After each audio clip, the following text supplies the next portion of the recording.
Guys, galit na si Senator Jinggoy kang Bryce Hernandez. Eto, panoorin natin. Mr. President, the title of my privileged speech is No One is Safe.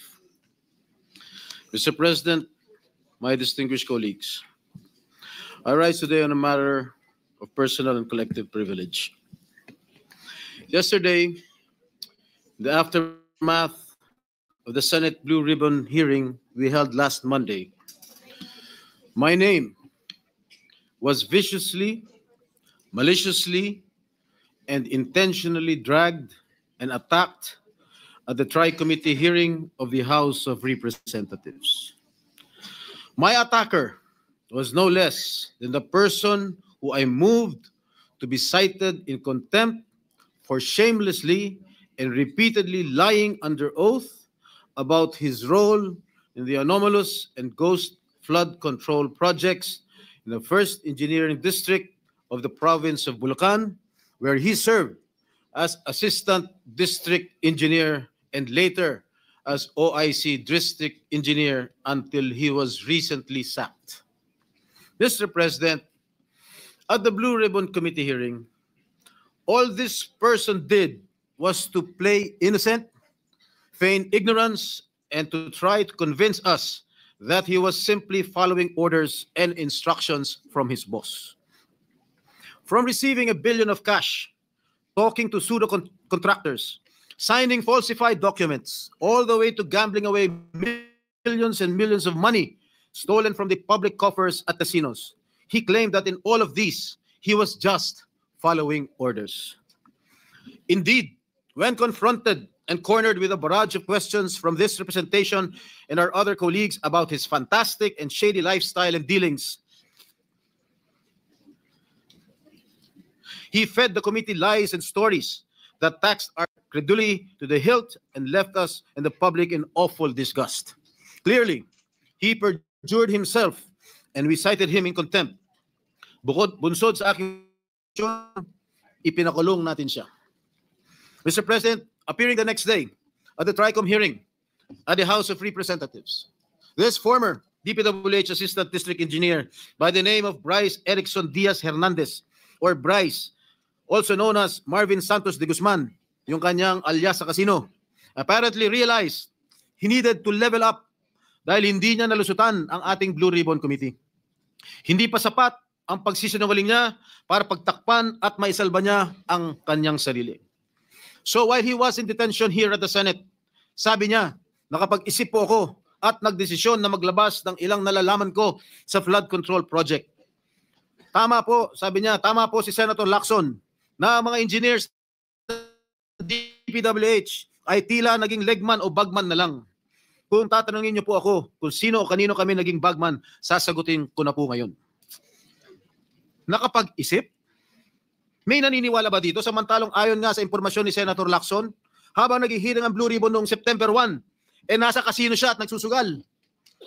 And then, lo and behold, during the TRICOM hearing, he then proceeded to take off from that remark jokingly addressed to me by Senator Marcoleta when Mr. Diskaya said that there were no senators involved. Ang sabi ni Senator Marcoleta, safe ka na. Mr. Hernandez said, sabi ni Senator Marcoleta kahapon, ligtas ka na. Hindi po ito totoo. Si Senator Jinggoy Ejercito Estrada, Senator Joel Villanueva, Yusek Robert Bernardo at D.E. Alcantara. Si Sen Jinggoy po ay nagbaba ng 355 million ngayon 2025 sa mga ilang projects sa Bulacan at ang sabi po ng boss ko dito ay 30% ang commitment dito. Mr. President, this is a blatant lie. Isang malaking kasinungalingan.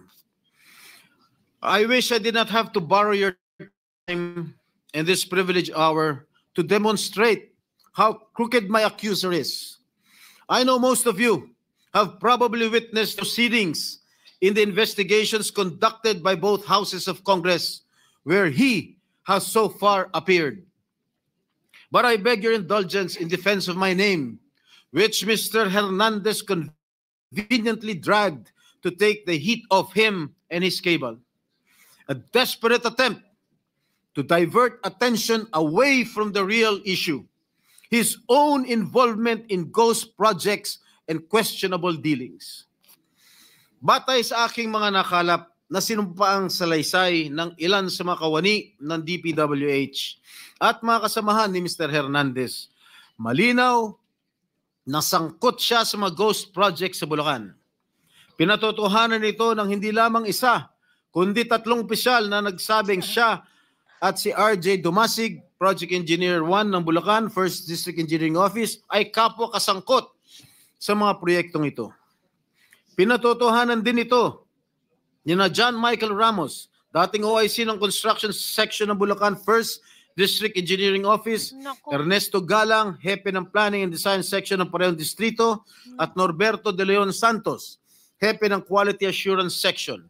Lahat sila ay nagbigay ng sinumpang salaysay na nagdidiin kay Bryce Erickson Hernandez. Nako guys, eto kasi, ba't mo kasi ginali si Senator Jinggoy? May pruweba na kayo ngayon si Senator Jinggoy, patay ka Bryce. Oh, imagine, may sworn statement na yung mga construction engineer, yung mga OIC, mga ano dyan, na si Bryce talaga ang sangkot dyan sa ano. Nako, patay ka talaga Bryce. Ang dalawang ito ay kabilang sa tiniguruan ni Senator Lacson na BGC Boys o Bulacan Group of Contractors, mga suki sa casino. Si Bryce, also known as Marvin Santos de Guzman, ay nakapaglustay na abot ng 435 million Grabe. at nakapag-launder ng perang humigit sa 1 bilyong piso. Nako. Samantalang si RJ, alias Sandro Bernardo Park, ay umabot naman sa 16.9 million ang natalo sa kasino. Grabe. Ginoong Pangulo, malinaw ang paglalahad ng ating kasamang senador na ang kanilang mga gawain ay nagpapahiwatig na sila'y sangkot sa paglilinis o paglalaba ng mga nakulimbat nilang pondo ng bayan. Grabe.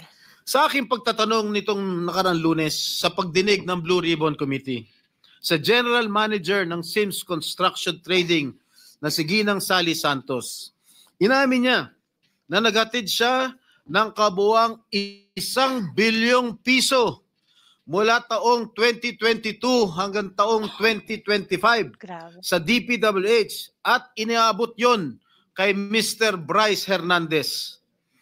Ayon pa kay Ginang Santos, ang halaga ng pera na kanyang dinadala na minsan ay nakalagay sa mga kahon ng noodles ay depende sa proyekto at minsan ay umabot ng 245 million pesos sa isang hatid.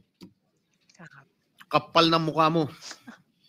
Sinabi rin ni Ginang Santos na si Mr. Hernandez at DPWH Engineer JP Mendoza, Chief ng DPWH Bulacan's Construction Division, ay ginagamit ang lisensya ng Sims Construction para sa mga proyekto nila. Yun pala. Si Mr. Mendoza, na may alias na PJ Castro Construction Asuncion, na pinangalanan din ni Senate President Pro Tem Lacson, na kabilang sa BGC Boys, ay may kabuuang 418 million na nilustay sa iba't ibang kasino at nakapag-launder ng perang mahigit 280 million pesos. Nako.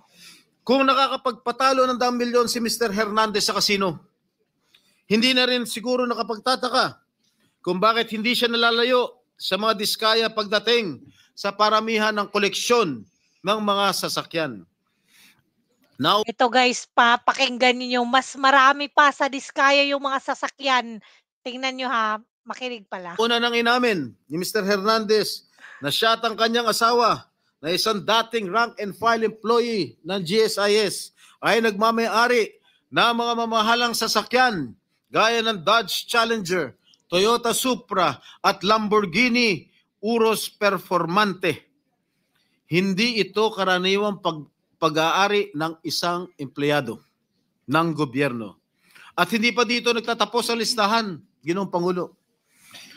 Nandun sa kanyang garahe, isang Ford Everest Ford Territory, Toyota Corolla Cross, Suzuki Jimny, Mitsubishi Pajero, Honda Civic Type R Turbo, and add to this his collection of high-end motorcycles, BMW R1250 GS, Yamaha T-Max, BMW C400 GT, Ducati X Diavel Nera, Honda Goldwing, Ducati Street Fighter, BMW R1300 GS, Vespa scooter, at yung kanyang asawa, meron 2 Toyota Hilux, 1 Toyota Fortuner, Kia Carnival, BMD X3, Toyota Land Cruiser, Vespa Primavera, Honda, BMW.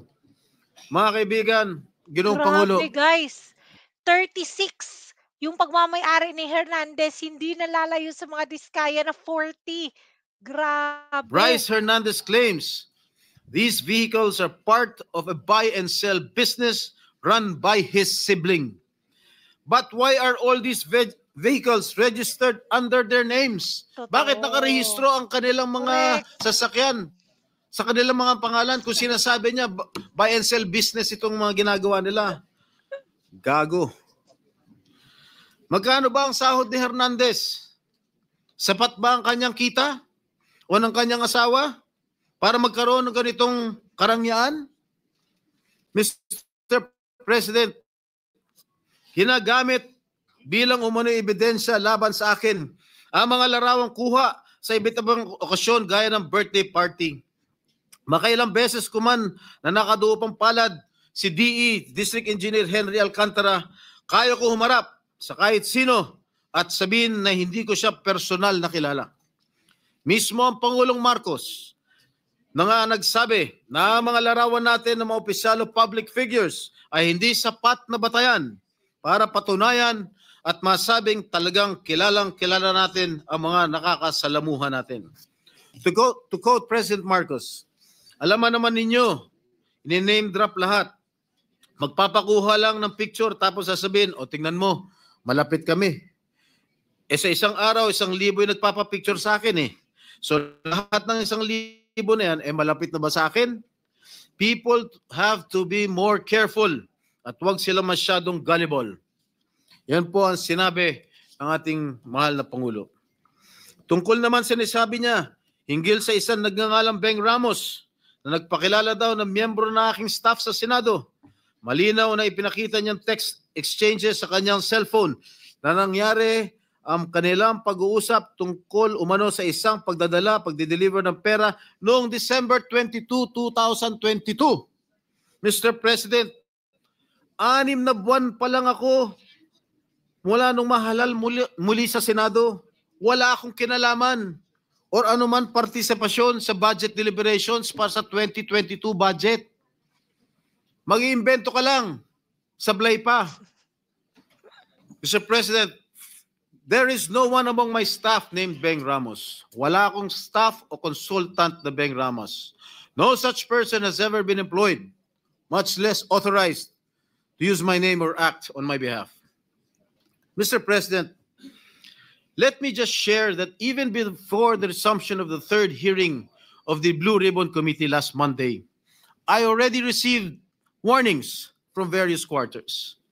I was told that if I continue to actively participate in the investigation on ghost flood control projects, I will become an easy target. An easy target, they say, Beng Ramos. because of accusations hurled against me in the past relating to the PDAF issue. Mr. President, I told these people, warning me, and as I have stated at the start of the Senate investigation into these public works anomalies, hinarap ko po sa hukuman lahat ng kasong inihain laban sa akin. Hindi lang ako sumuko ng kusa nung ako'y pinaratangan at ikinulong. Ako po'y nakipaglaban ng patas sa proseso ng batas at hustisya at naghintay ng matagal na panahon sa pagdating ng hatol sa mga kasong ito. Hindi po ako nawala. Hindi po ako nagtago. Hindi po ako tumakas o nagbintang ng mga taong walang kinalaman sa mga akusasyon laban sa akin. At great cost to my family, my freedom, and my political career, I have acquitted myself of the grave charge of plunder before the bar of justice and the legal system we are all sworn to uphold. Should that sad and dark chapter of my life be a reason for me now to do nothing, say nothing, and just keep quiet when my job as an elected senator of this country calls on me to take a stand and expose these people? No, Mr. President, I cannot and will not shirk from my sworn duty to ferret out the truth. I will not be silenced when I know I can contribute something to the task at hand. I will continue to do my best to be worthy of the support that I was generously given by the people who elected me back to this Senate. Tama nga nagbigay ng babala sa akin. I am an easy target. Kaya isang araw pagkatapos ko sabihin na dapat i-contempt ang sinungaling na si Bryce Hernandez, tumakbo siya sa sa mababang kapulungan para ilako ang isang kwento na sa tingin niya ay madaling paniwalaan. Hindi lang yun. Paulit-ulit niyang sinasabi ang akala niya safe siya. Walang galang na. Halatang galing pa sa isang script na binabasa. Marami sa akin ang nagsasabi, huwag kong patulan ang isang tao na sa sobrang kapal na muka, nakuha pong magkasino habang iniimbestigahan ang mga krimen niya dito sa Senado. Grabe, no? Mr. President, kung nakuha kong humarap sa kaso at tanggapin ang kaparusahan ng isang krimen, kung saan ako'y napawalang sala, lalong kayang-kaya kong harapin ang isang Bryce Hernandez na lantarang sinungaling at magnanakaw. Ang sabi nga ni Senator Marcoleta, safe ka na. With due respect to our colleague, hindi po, Senator Marcoleta. Hindi ikaw, hindi ako, at lalong hindi safe ang taong bayan. Hanggang may mga Bryce Hernandez na engineer ng kasinungalingan at pandarambong ay hindi tayo safe. Hanggang may mga ghost projects sa DPWH at iba pang ahensya ng gobyerno, hindi safe ang pera ng bawat Pilipino na nagbabayad ng buwis. Isipin na lang ninyo, takot na takot ang mga kababayan natin basta BAR na ang kaharap habang may mga walang konsensyang tao na isinusugal lamang sa kasino ang pera ng pinaghirapan at binuno nilang ibayad. Hanggang may mga tao na nagbabayad, nananakot, yun ay pilit na nililis ang kwento, ay hindi tayo safe. Mr. President, my dear colleagues, if my opponents think that they can weaponize me, that they can weaponize my past to stop me from investigating, nagkakamali sila. If my critics think that funding a social media campaign against me will prevent me from going after liars, thieves, and crooks, hindi nila ako kilala. I have been bashed and now targeted for the way I go after lying witnesses. Totoo, brusko ako magtanong at minsan ay naninigaw pa. But I make no apologies. Subukan ninyong humarap sa mga taong sinungaling at mayabang pa. Mga witness na halatang halata na niloloko ka. Mga opisyal na gobyerno na nagmamalinis at nagtuturoan. Tingnan natin kung hindi kayo magalit. Mr. President, my brother, Senator J.V. Ejercito, is known as the good one. Okay lang po yan. Dahil kapatid ko naman siya. But let me be known as the other Strada who went after the bad ones. I will expose and relentlessly pursue the bad ones, regardless of the risk, and notwithstanding the cost. Hindi ako natatakot at lalong hindi ko papayagan na gamitin ng masasamang tao ang nakaraan ko para lamang patahimikin ako. I have been jailed. I have been vilified, crucified, and publicly humiliated. But I will never allow the likes of Bryce Fernandez to turn the tables on me. Kayo ang nasasakdal sa mata ng taong bayan, hindi ako. Mr. President, I vow never to let the masterminds and engineers of this massive defrauding of the Filipino people to silence me. Hindi pa ako tapos at lalong hindi ko kayo uurungan. Ginoong Pangulo, maraming salamat po at mabuhay po kayong lahat. Wow, grabe.